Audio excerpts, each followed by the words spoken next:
Boa tarde, amigos. Estamos abrindo o nosso preliminar, a imagem do futebol, nesta quinta-feira, dia de 2 jogos decisivos na Taça Libertadores da América, Lanús e São Lourenço. No primeiro jogo, o São Lourenço ganhou de 2-0 e Jorge Wilstermann e River Plate. Na verdade, River Plate e Jorge Wilstermann. No primeiro jogo, 3-0 para o Jorge Wilstermann. Depois me confirma o horário desses jogos aí, por favor, Maurício. Na Copa Sul-Americana, tem o jogo de volta LDU de Quito e Fluminense. O Fluminense ganhou o primeiro por 1-0, mas o jogo agora é lá no Equador. Ontem, de uma certa forma, com surpresa, o Barcelona de Guayaquil eliminou o Santos, ganhando de 1-0. O jogo terminou tumultuado dentro e fora das 4 linhas. Pedras, quebra-quebra nos arredores da Vila Belmiro e jogadores enfrentamento expulsos. Com polícia e tudo mais. E tudo mais. 2 jogadores expulsos do Barcelona de Guayaquil que não poderão jogar contra o Grêmio. Gabriel Marques, que é centro médio, e um dos artilheiros da equipe, o Jonathan Alves. Ou seja, o Grêmio com a balbúrdia lá da Vila Belmiro acabou beneficiado. Mas terá um enfrentamento difícil, porque esse Barcelona de Guayaquil deixou para trás mais de um brasileiro, né? E ganhou do Botafogo no Rio, eliminou o Palmeiras em São Paulo e ontem eliminou o Santos também em São Paulo, na Vila Belmiro, na cidade de Santos.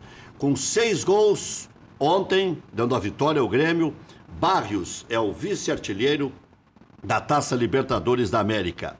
Christian e Patrick serão inscritos para disputar a próxima fase da Libertadores da América. Para quem não lembra, Christian é aquele que veio do Corinthians, veterano jogador, já experimentado, e o Patrick é um meia avançado que tem dado um bom retorno no time misto, é o do grupo de transição, jogador ainda bastante jovem, que tem um sentido de jogo muito parecido com o Luan e tal, guardadas, obviamente, as devidas proporções. No Internacional, com lesão na coxa, lateral Cláudio Vinck está fora da partida contra o Náutico. Alemão ganha a vaga de titular. Gutierrez deve ser o substituto de D'Alessandro, até certo ponto surpreendente. O João Patrício Hermann está aqui, vice-presidente do Internacional, já vai falar bastante. É por isso que eu estou dando esse noticiário geral, justamente para depois sabatinar aqui o João Patrício, para ele falar desse bom momento que vive o Inter dentro de campo. O Gutierrez é surpreendente porque o Camilo foi contratado para ser o substituto eventual do D'Alessandro. Aliás, D'Alessandro que já vai cumprir a 3ª suspensão na Série B, exatamente como se previa. Com o temperamento que tem, com a bola que tem, os adversários iriam irritar o D'Alessandro, que tem esse espírito aguerrido e por isso é o maior ídolo e líder do Internacional nas 2 décadas, né, mais recentes. Internacional embarca na tarde de hoje para Caruaru. Caruaru que fica distante da capital Pernambuco, 200 quilômetros, né? Mais de 200 aproximadamente 200 quilômetros. Dorme hoje em Recife e segue viagem porque chega na madrugada no e Nordeste. O jogo é só sábado, tá tranquilo. O problema é que o campo é ruim, né? Danilo, Alemão, Hernando Cuesta, Wendel, Dourado, Edenilson, Potker, Gutierrez, Sacha, Damião. Na verdade, o Potker e o Sacha fazendo a beirada e o Edenilson e o Gutierrez mais centralizados com o Damião na frente. Então esse é o Internacional que tem uma equipe titular bem definida e agora com a alternativa aí do Gutierrez no lugar do D'Alessandro e o Alemão no lugar do Cláudio Vinck. As coisas se assentaram no Internacional, João Patrício Hermann. Boa tarde. Boa tarde aos ouvintes, Rec, Maurício. Uma satisfação estar aqui de volta. Fazia tempo que eu não vinha, né, Rec? Apesar dos convites, eu agradeço a produção aí. A agenda é muito apertada. Você é nosso eterno convidado. Mas a gente tem que dar espaço para todo mundo, né, Rec? A gente tem envolvimento muito grande no Internacional, o dia a dia lá é puxado, tem os afazeres pessoais. E as coisas não estão fáceis do dia a dia aí, né? Então a gente está dedicando todo o tempo que sobra, um pouquinho de tempo que sobra, a gente dedica à família. Aliás, por falar em dedicar o tempo, o Ico Roman tem que dedicar um pouco de tempo também para nosso cadeira cativa, o nosso preliminar aqui, e vir dar um alô para a torcida do Grêmio. Não sei se ele está magoari com algumas coisas e tal. Dirigente não pode viver na toca, né? Antigamente, quando não era dirigente, tinha bastante tempo. Agora, porque dirigente tem menos tempo. Mas, Rec, é uma demanda muito grande, por mais que a gente tenha mudado o modelo de gestão do clube, temos contratados alguns profissionais importantes, eu digo, em nível de diretoria. Temos hoje um profissional de marketing, um profissional de finanças, um profissional de administração no clube. Temos mais um de futebol, mais um no jurídico. A demanda é muito grande ainda para o dirigente. Eu sou o primeiro vice do clube, faço parte do conselho de gestão. Não, eu sei que é difícil. Por exemplo, agora, final da tarde, o presidente Marcelo Medeiros está viajando com o grupo. Então, é permanentemente esse rodízio do conselho de gestão, o rodízio dos dirigentes, para sempre ter um ou dois dirigentes sempre com da gestão do futebol acompanhando a delegação, no mínimo, né? E o dia a dia aqui é uma demanda muito grande, por mais que a gente tenha uma estrutura de clube muito boa, muito, eu diria, bem adequada em nível profissional, né? Sempre buscando melhorar. É muito puxado, as responsabilidades são muito grandes. Olha, vocês não têm ideia do que surge, sem contar hoje que a gente tem uma coisa que é um pouco diferente de quando começou, né? Hoje todo mundo sabe tudo, hoje a rede social, hoje é o conselheiro que não vai à reunião do conselho, mas diz o que acha, é o conselheiro que fica na metade da reunião do conselho e vai lá dar entrevista ou tuitar na metade da reunião. Antigamente o protesto era aquele R$1 que o pessoal da Coreia jogava. Hoje não tem mais, hoje então é 24 horas por dia, opinião, e a gente não consegue atender a todo mundo, a gente não consegue dar contra-opinião, dar a informação correta, porque é praticamente impossível. Hoje as redes sociais ocupam um espaço gigantesco, né? E é impossível, humanamente impossível para o dirigente dar retorno para tudo. E até nisso o Inter se profissionalizou, então já tem profissionais que ficam ali respondendo na rede social, né? Eu acho que até faz parte para dar a visão do clube. Mas eu perguntava se está tudo serenado, se deu uma assentada, e já acrescento na pergunta: o fato de restringir a disputa de 7, vamos dizer assim, para 4 vagas é melhor ou é pior? Porque aí pode aumentar até o cálculo, dependendo do desempenho do 5º, 6º e 7º colocados. Bom, a tua pergunta é relativa ao futebol. Acho que o futebol não deu uma serenada, é um dia depois do outro. Assumimos o clube com muitas dificuldades, 3 meses de salário atrasado, um grupo abatido, jogadores desmotivados, alguns com contratos muito longos e sem condições de fazer o dia a dia do clube.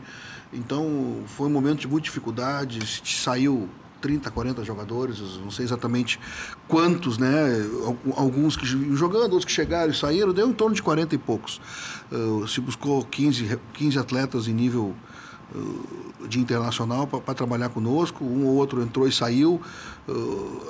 Enquanto isso, teve que se fazer uma alteração no planejamento, se mudou o treinador e alguns membros da comissão técnica, deu uma atrasada no trabalho, e eu acho que agora o dia a dia, né, o Roberto, juntamente com toda a equipe do futebol lá, se conhecendo melhor no dia a dia, deixando que o treinador tenha a sua condição de implementar seu trabalho com tranquilidade, com uma condição adequada, que ninguém vai me dizer que o Guto Ferreira não é um treinador adequado, ninguém vai me dizer que ele não é um treinador experimentado. Pode não gostar dele, pode achar ele feio, pode achar ele gordo, pode achar ele magro, pode achar ele narigudo, pode achar o que tu quiser. Mas que ele não é um bom treinador, não é experiente. É talentoso. Há controvérsias. Nem todos, né? E corneteiros também. Isso.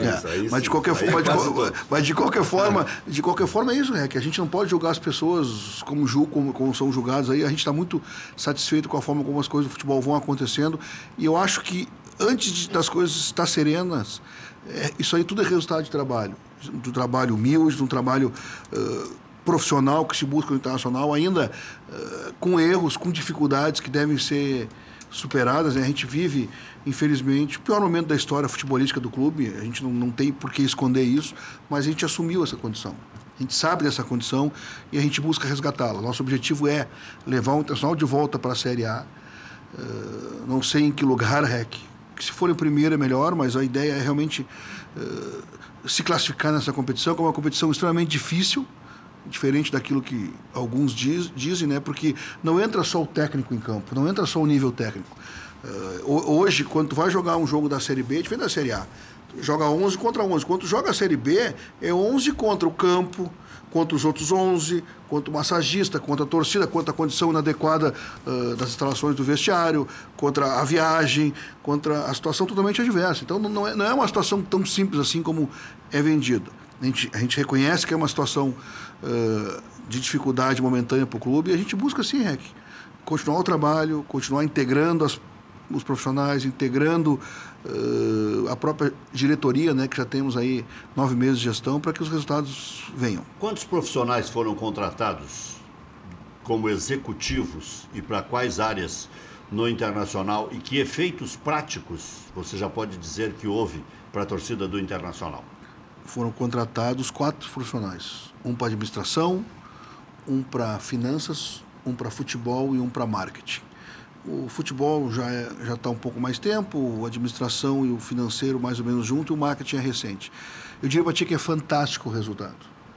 Talvez não o resultado a olho nu, o resultado prático, mas o nível da tomada de decisão realmente sobe o nível. A gente consegue, como gestor, ter mais tranquilidade, como responsável, né, ter mais tranquilidade de tomar a decisão.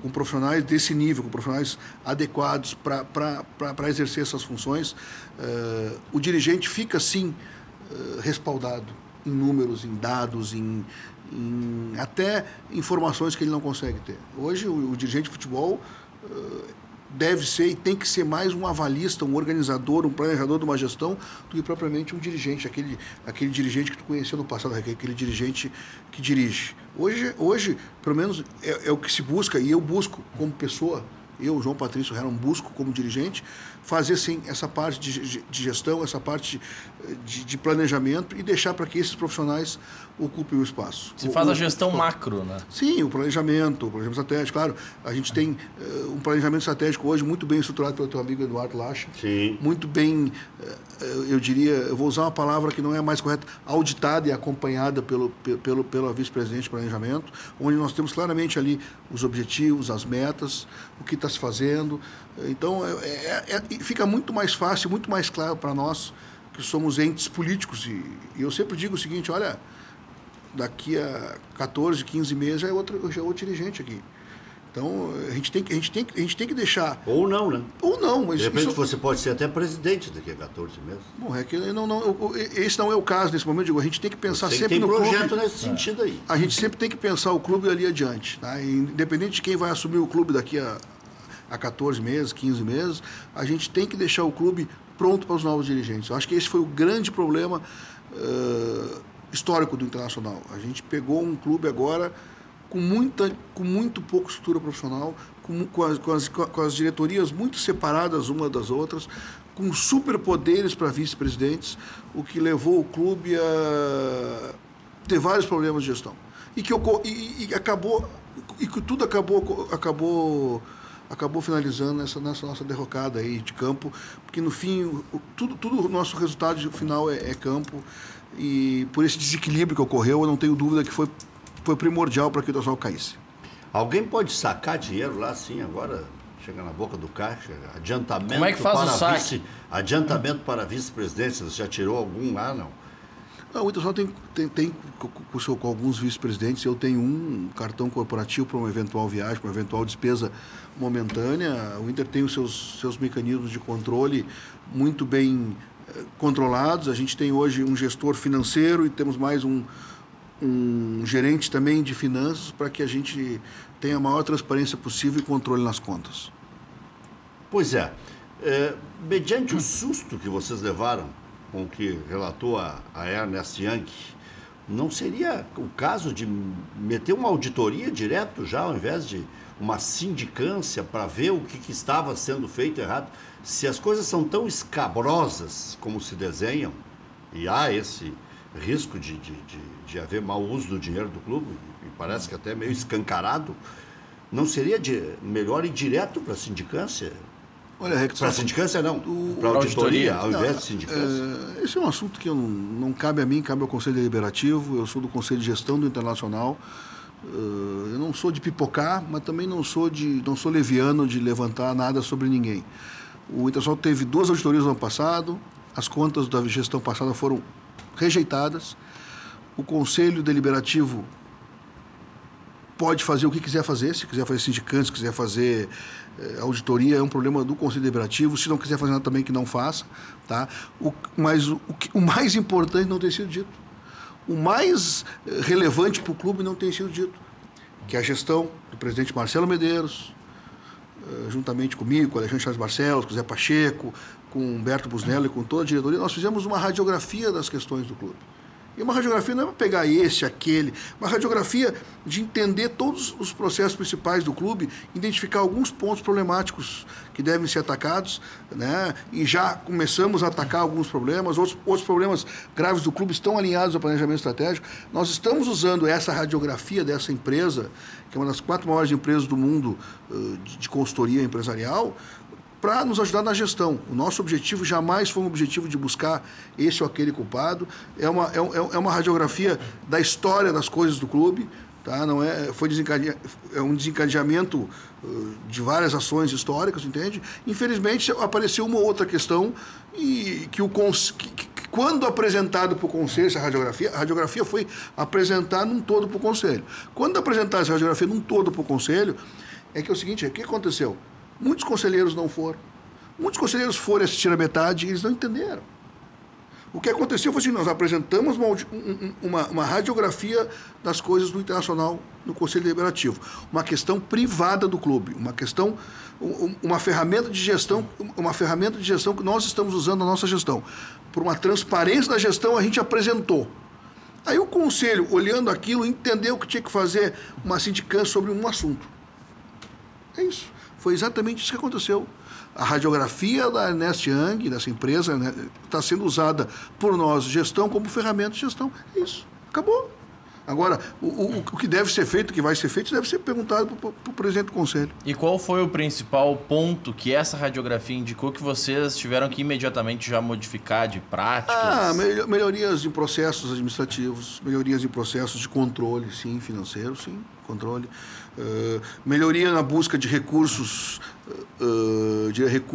financeiros e recursos econômicos, porque o clube de futebol está sempre numa dificuldade econômica, entende? Aí avisa, tu tem que ter cuidado em coisas, por exemplo, Profut, por exemplo, tem que ter cuidado, a gente já tem cuidado no Profut. Então, digo, esse tipo de ferramenta que ajuda a gente a controlar as coisas do clube. Porque hoje a gente não consegue mais, no final da tarde, como os dirigentes faziam no passado, administrar o clube. Hoje tu tem, além da rede social, tu tem um governo que está em cima de ti diariamente. Hoje existe uma entidade chamada APFUT, que quem nunca ouviu falar, ouviu falar muito, que é a entidade que vai fiscalizar os clubes, que é a APFUT, que vai fiscalizar se tu está em dia, se não está em dia, se vai rebaixar o clube, se não rebaixar. Então, hoje mudou muito. Mas já deram uma flexibilizada aí, né? Teve a liminar do ministro Alexandre de Moraes que deu uma flexibilizada nessa questão. Eu não sou advogado, mas liminar cai ali adiante. A obrigação nossa como gestor é seguir a legislação nova. Inclusive com esses contatos todos que a gente vai tendo. Outra questão que me surpreende, e tem tanta coisa para falar, assim, a Ernst Young hoje, essa empresa, é a mesma empresa que está ajudando a profissionalizar a CBF. A CBF hoje, com todo esse novo caderno de encargos, exigências que estão fazendo aos clubes, exigência de campos, exigência de legislações, exigências de negociação com televisão e de outras redes sociais, estão, sim, sendo estudados por essa empresa e pela CBF em conjunto. Então, acho que o Internacional está muito no caminho certo das coisas. Espero que a grande maioria dos colorados entenda o que está acontecendo e que a gente saia dessa situação momentânea de campo uma melhor. Bom, só pegando, Rec, o gancho do Profut. É inteligente ele, né? É, claro. O Profut em 2019... aqui. Tem que fazer força, né, João? Mas o Profut em 2019, ele baixa o limite de déficit que o clube pode ter, de 10%, que é o limite de hoje, para 5%. Inicialmente seria 0%, mas aí os deputados flexibilizaram para 5%. Como que vocês trabalham para buscar este déficit que é menor? Sei lá, se o clube hoje pode ter 30 milhões de déficit, daqui a 2 anos vai poder ter só 15, sem vender jogadores. Sem vender jogadores é muito difícil. É quase impossível.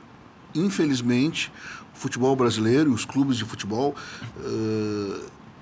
E a gente fala, e as pessoas, por não ter informação, ou porque às vezes vão ao conselho deliberativo do clube e se preocupam por questões outras, o clube diariamente tem demandas novas. Ou que não pagou o atleta X no ano X, não pagou o atleta Y, ou alguma coisa. Todo mundo entra contra os clubes. Mecanismo de solidariedade, aquele jogador tal, porque não sei. Então, é muito difícil para os clubes de futebol ainda se adequarem a essa nova legislação. Nós temos já uma previsão de fluxo de caixa até 2025. A vice-presidente de Finanças já fez essa projeção. E sem vender jogador é impossível dos clubes chegarem a esse... Digo, o Inter e a grande maioria dos clubes, talvez todos os clubes, chegarem a esses números e não vender jogadores. O Grêmio, indo adiante na Taça Libertadores da América, até quanto atrapalha essa progressão do Internacional em termos de resultados? O Internacional que em 8 partidas ganhou 7, por exemplo. Até que ponto pode assustar um pouquinho esse bom momento do Grêmio? E dá até para fazer um comparativo. Em 2015, o Inter estava entre os 4 melhores da Libertadores da América, e o Grêmio lutando para ganhar um título. E não conseguia, e se falava em 15 anos sem títulos, mesmo se tivesse ganho 4 gauchões. 2006, 2007, 2010, né? Então 3 gauchões, na verdade, né? Em todo esse tempo. Então se criticava muito a diretoria do Grêmio e o sucesso do Internacional perturbava o Grêmio. Agora, o sucesso do Grêmio perturba o Internacional? Não, a gente tem nosso caminho, a gente tem o nosso planejamento, a gente tem o nosso estádio, a gente tem os nossos problemas, a gente tem a nossa torcida, que aliás tem sido maravilhosa, tem dado uma média de quase 30 mil pessoas por jogo, e um agradecimento especial ao torcedor, ao sócio que está nos apoiando demais nesse momento. Estamos juntos, né? Eu acho que é uma preocupação grande dessa gestão trazer os colorados de volta ao estádio, trazer os colorados a voltarem a ser sócio. Eu acho que nesse momento é importante essa união. Torcida, diretoria, comissão técnica, atletas, funcionários, conselho deliberativo. É isso que a gente está fazendo. A gente tem uma relação muito boa com a diretoria do Grêmio. O presidente do Grêmio é um fidalgo. Está sendo operado hoje. Boa sorte aí o presidente, né? Se já não foi operado, era de manhã, né? Acho que era pela manhã. Um grande abraço e boa recuperação para o presidente, que concordo com o João Patrício, mais da figura. Tomara que seja tudo certo, é uma informação que eu não sabia, é uma pessoa muito agradável, o Dr. Romildo. Os demais integrantes da diretoria do Grêmio são extremamente delicados e atenciosos com o Inter. Eu acho que a gente tem que fazer, como se fazia há algum tempo passado, trabalhar junto com o Grêmio, porque nós temos muitas questões importantes para fazer em comum. Talvez até se a gente tivesse se unido um pouco mais fora de campo, porque dentro de campo é impossível se unir. Mas fora de campo, talvez a gente tivesse algumas demandas já atendidas na história dos clubes.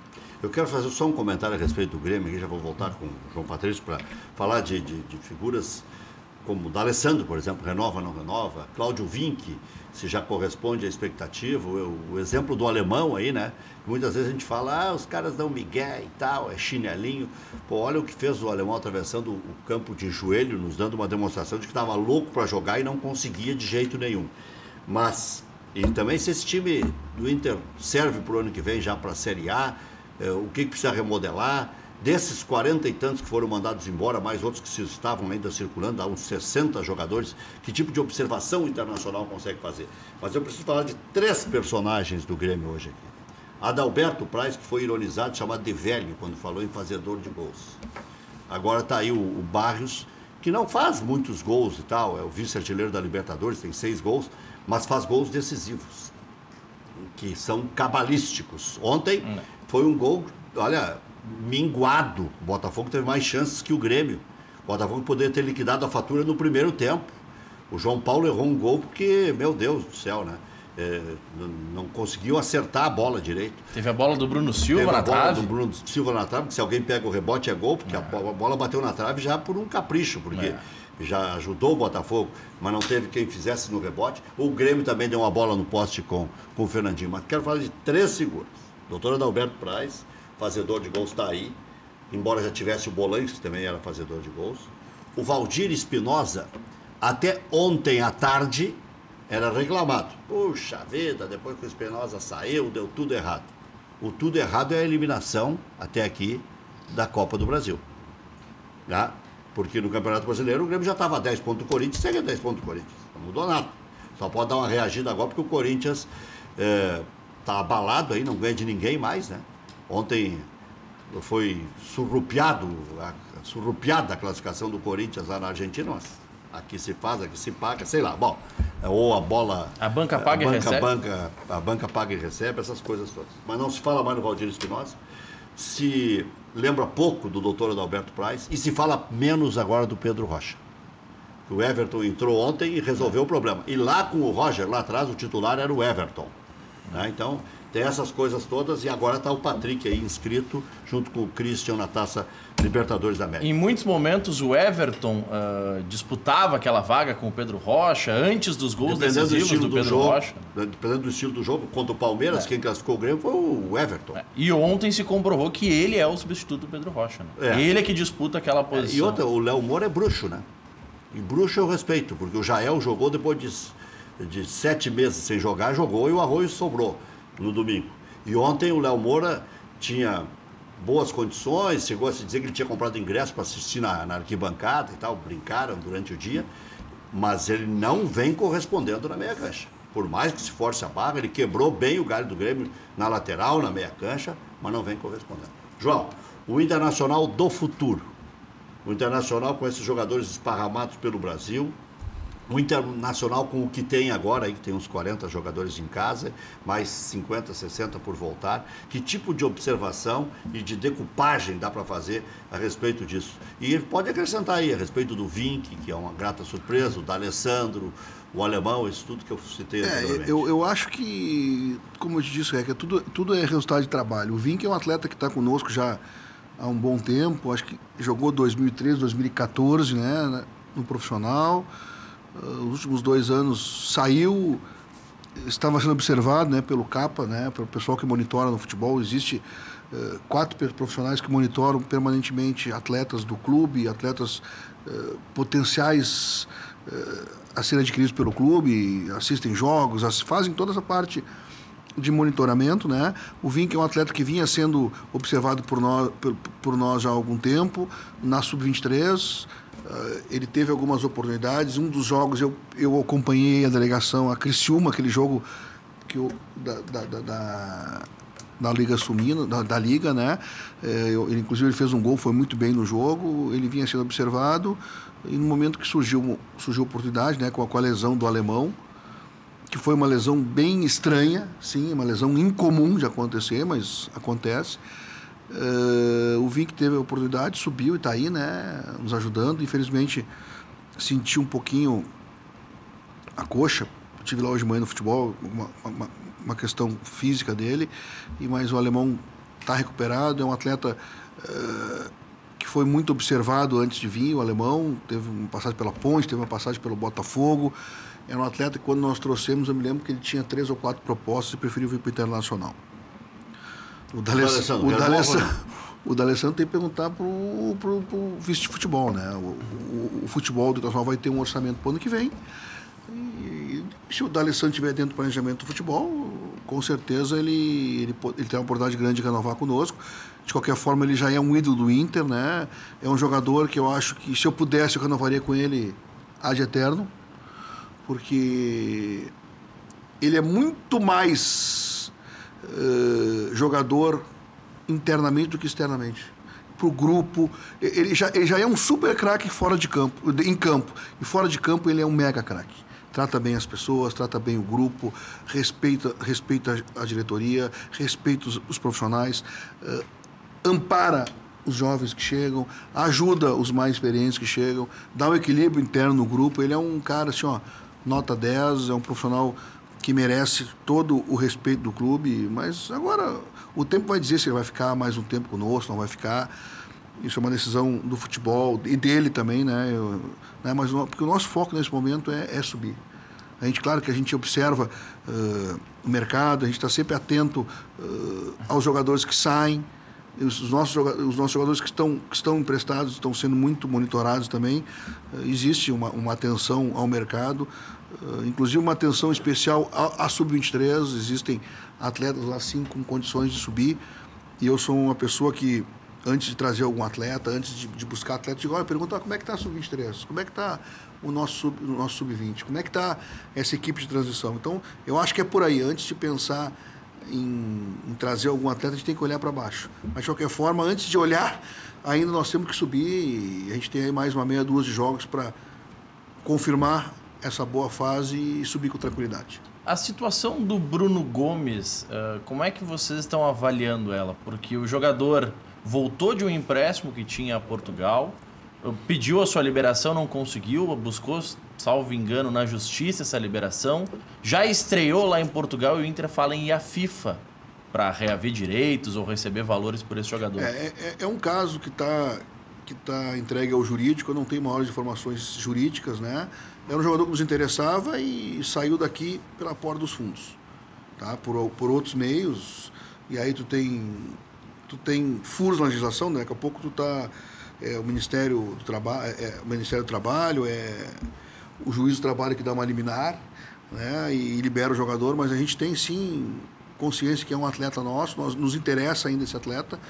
Parece que ele não quer jogar no Internacional, mas de qualquer forma ele tem que ser reembolsado por isso e a gente vai atrás desse reembolso. Sabe que eu bati boca com o Pellegrini uma vez no ar, quando eu trabalhava na Rádio Bandeirantes, e disse, mas como que o Internacional vai espalhar jogadores pela Europa com pouco acompanhamento, com poucas informações? Diz, mas é um jogador que vai nos render 2, mas isso é merreca para o Internacional. Se é um jogador que tinha todo o talento que tinha e fazia gols aqui nas divisões de base, não era melhor ficar aqui do que ir aventurar lá? Foi fazer teste praticamente no Genoa. E agora nós estamos vendo o fim da história aí. Quer dizer, toda hora estoura um abacaxi da antiga administração do Internacional. É um negócio complicado isso aí. Pô, como é que o jogador parece que foi alimentado a fazer isso? Olha, eu não quero duvidar, mas... Sobre isso eu tenho uma opinião assim, ampla e macro-rec. Hoje é tudo contra os clubes. É empresário, é o pai do atleta, é o olheiro. Quando tu vê, estoura no clube. O clube investe, o clube paga, o clube... Eu estou aqui por causa do Internacional, nós estamos aqui por causa dos clubes de futebol e quem mais paga a conta sempre são os clubes de futebol. Então é uma questão muito maior do que simplesmente o atleta foi para lá. Todo mundo passa por cima dos clubes aqui e aí, como é que fica? Eu me lembro que na época do William, depois o Internacional deu perdão pro William e tal, e voltou a jogar, eu fiquei em favor do Internacional, não porque ele não pudesse daqui a pouco não renovar com o Internacional, é um direito dele, ampliar ou não o contrato. O problema foi a declaração dele, né? A declaração absurda, né? E aí eu me lembro de um colega dizendo, mas tu tá sempre do lado dos clubes, mas se não houver clube não tem futebol. Não tem radialista esportivo, não tem twitteiro esportivo, não tem blogueiro, não tem nada. Tem que ser uma coisa justa. O jogador tem a sua defesa, o clube tem os seus mecanismos. O jogador não quer renovar, ok, diz, olha, vou me matar aí e tal. E aí depois nós conversamos. Ele pode ter razão em não renovar, mas não na forma com que... não vou renovar no final, como se dissesse. O importante para mim é ir lá para a Alemanha. E hoje é o seguinte, o jogador pode renovar, ficar aí 5 anos, no primeiro mês da renovação não joga mais, aí tu fica pagando 200, 300, 400 mil. Isso acontece em vários níveis. Os próprios clubes do interior aí, Novo Hamburgo, tu pega o Cruzeirinho... O Aimoré, o pessoal renova 3, 4 anos, assim, por valores pequenos para os atletas aí, já estou empinado. A proporção é a mesma. O que tu vai fazer com o Anderson? O Anderson é um atleta internacional emprestado para o Curitiba. Mas o que se faz com ele? Não, é um atleta... É um bom reforço. É um atleta internacional que não sei se vai voltar. Se voltar, vai ser reintegrado. Se não voltar, é uma questão muito ali adiante para se resolver. É uma questão do futebol. Mas acho que o Anderson ainda tem muito para dar pelo futebol, não? Eu acho que em outro lugar, né? Não sei. Não sei. Eu acho que é um atleta do Internacional. Eu respondo. Acho que em outro lugar ele vai ter um bom desempenho. No Curitiba ele não está tendo um bom desempenho também. O Curitiba está entre os rebaixados. A gente está monitorando a situação desse atleta e todos os atletas aí, com certeza. Em caso de retorno, eles vão ter uma situação encaminhada. Na situação do Anderson, eu concordo no talento e potencial tem. No talento que ele tem, ninguém duvida. Mas eu acho que passou, né? Ele, o Kleber, tudo passou. Deu, né? Bom, João, o Inter consegue pagar todas as contas? todos os meses ou ainda há a necessidade de recursos oriundos de bancos? Porque o Internacional no ano passado foi a banco, né? Pegou 60 milhões. Já voltamos.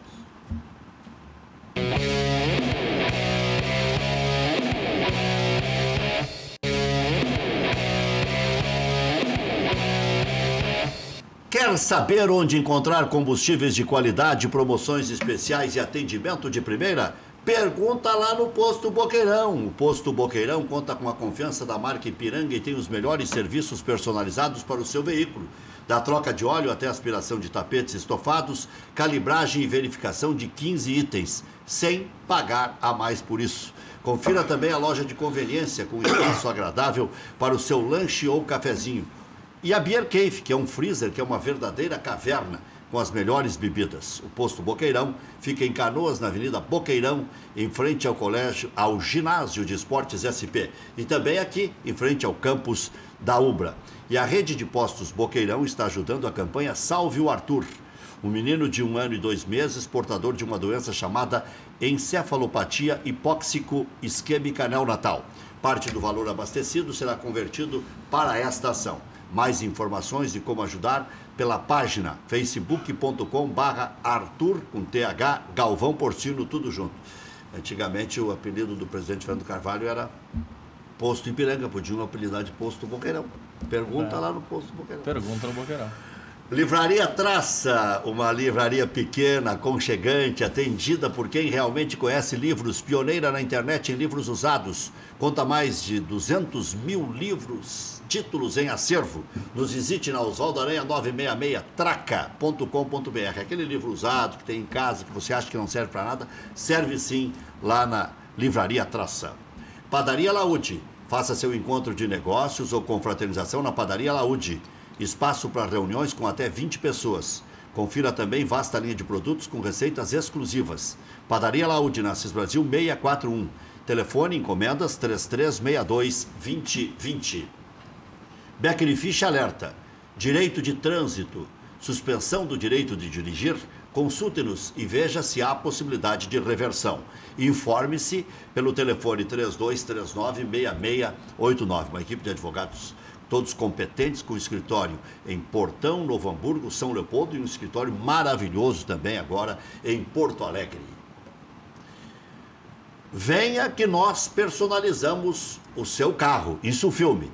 Envelopamento total ou parcial para teto, capô, colunas, retrovisores, sinaleira traseira e faróis do tipo camaleão, nas seguintes tonalidades de cores: fosco, brilhante, jateado, fotocromático. Lá na Insulfilme temos também sensor de estacionamento traseiro, que lhe auxilia a segurança no estacionar. Preço promocional. Trava Carneiro, uma trava mecânica que bloqueia as rodas do seu veículo. Eleita a melhor trava pela revista 4 Rodas. Ligue e agende a instalação. 30 21 23 23 ou agora mesmo WhatsApp 99969 2190. Fale com a Natália. Rua Hoffmann 519, das 8h30 da manhã às 6 da tarde, de segunda a sexta-feira. Bem, ainda precisa pegar dinheiro de banco, João Patrício? É uma pergunta muito direta e o Internacional vai precisar, eu vou tentar responder de uma forma ampla. O Internacional precisa ainda assim de recursos extraordinários, tem um déficit mensal importante, um déficit mensal que, por mais que a gente tenha reduzido salários, reduzido o custo do futebol, reduzido o custo administrativo, reduzido os custos financeiros das atividades financeiras do clube, aumentado as receitas ainda de uma forma tímida em razão dessa crise gigantesca e em razão da queda do Internacional para a segunda divisão, né? O clube precisa sim de recursos extraordinários para fechar, para pagar todo mundo se tiver que pagar. A gente está buscando aí de uma forma muito transparente, clara, com os fornecedores, com todos aqueles atrasos que o clube tem, históricos, de equacionar, e estamos resolvendo caso a caso e a gente vem pagando tudo de uma forma adequada. Já voltamos.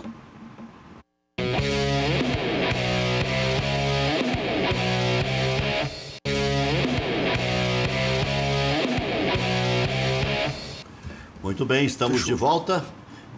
O fato de o Internacional não conseguir ainda equalizar isso compromete a preparação para 2018 ou não interfere diretamente num elenco mais forte que o Internacional terá que ter para disputar a Série A? Bom, já pressupondo que o Inter vai subir. O nosso foco ainda é subir, né, que a gente entende a ansiedade do torcedor, a ansiedade da imprensa e de toda a comunidade, mas o nosso foco é subir primeiro, a gente não fala nada antes de subir. É claro que a gente tem nos preparado para o ano que vem, mas a gente confia muito nesse elenco que a gente tem. A gente vai olhar para a base, a gente vai olhar para aqueles que estão retornando antes de fazer qualquer planejamento diferente para o ano que vem. A poupança do Inter é de 5 pontos. O quinto colocado hoje tem 40, que é o Juventude. O Internacional tem 45, não jogou na rodada, mas o Juventude também não jogou. Então a poupança é exatamente de 5 pontos. O Vila Nova jogou, tem 42, o Paraná tem 43, o Internacional tem 45, o América tem 48, depois vem o Ceará com 38. Então a poupança do Inter é exatamente de 5 pontos. É uma boa poupança e o cálculo que vocês fazem é o otimista de 60 ou é o cálculo que dá mais garantias de 63? Eu quando começou o campeonato, meu cálculo era 65. Agora falam em 63, né? Eu falo em 60. Então, o nosso cálculo é subir, é vencer o próximo jogo. Depois tem um jogo importante contra o América aqui na terça-feira que vem, né? E a gente vai voltar de uma viagem complicada. Quarta-feira que vem, às 7h30 da noite. A gente vai voltar de uma viagem complicada e é importante que a gente venha de um resultado bom lá contra o Náutico e depois contra o América, que a gente consiga também um resultado positivo e aí a gente fica mais tranquilo para fazer conta. Pegar esse gancho dos jogos, lá no início do programa, João, você falou que o Inter joga contra o campo, contra os 11 adversários, contra as viagens. Por que a prática, em boa parte dos jogos no Nordeste e no Norte, é de voltar em voo fretado e não ir e voltar? Por que vai em voo comercial e volta em fretado? Porque normalmente os jogos acabam à noite, é difícil fazer uma conexão, por isso. Entende? O custo é um custo um pouco maior e a gente consegue se planejar um pouco melhor para ir. A volta é bem mais complicado de fechar a conexão, e por isso... Porque normalmente sai de madrugada de lá, seria mais... Exatamente por isso. A gente opta por esse retorno, é um retorno que nos dá maior tranquilidade, o atleta descansa em Porto Alegre, né? E o pessoal da nutrição, o pessoal da preparação física dá uma dieta para cada atleta, e aí a coisa fica mais tranquila, a gente consegue executar um trabalho bom, às vezes até no outro dia à tarde. Bom, João, você não me respondeu a questão da reformulação do elenco para o ano que vem. O que você acha? 20%, 30% de ganho de qualidade já é o suficiente? Isso é uma pergunta difícil de fazer. Eu digo o seguinte, eu acho que o pessoal tem um elenco muito bom para a Série B. A gente subindo, que é o nosso objetivo, talvez a gente tenha que buscar um outro reforço, mas eu prefiro olhar para a base. Eu não tenho esse número aí para te dar. Acho que a gente talvez, com certeza, vai ter que buscar um outro atleta fora, mas não é hora de falar sobre isso. Nosso objetivo, de novo, é vencer o Náutico, vencer o América, e aí a gente vai fazer umas continhas a mais. Muito bem. Mandar um abraço pro pessoal lá do sistema de informações do Internacional. Eu digo sistema porque é de tudo que é vertente, né? E cumprimentar pelo sucesso o número de acessos, né? Tanto na rádio quanto na TV do Internacional, subiu extraordinariamente. Um abraço especial ao Alexandre Ernst e ao Hernani Campelo. Até amanhã.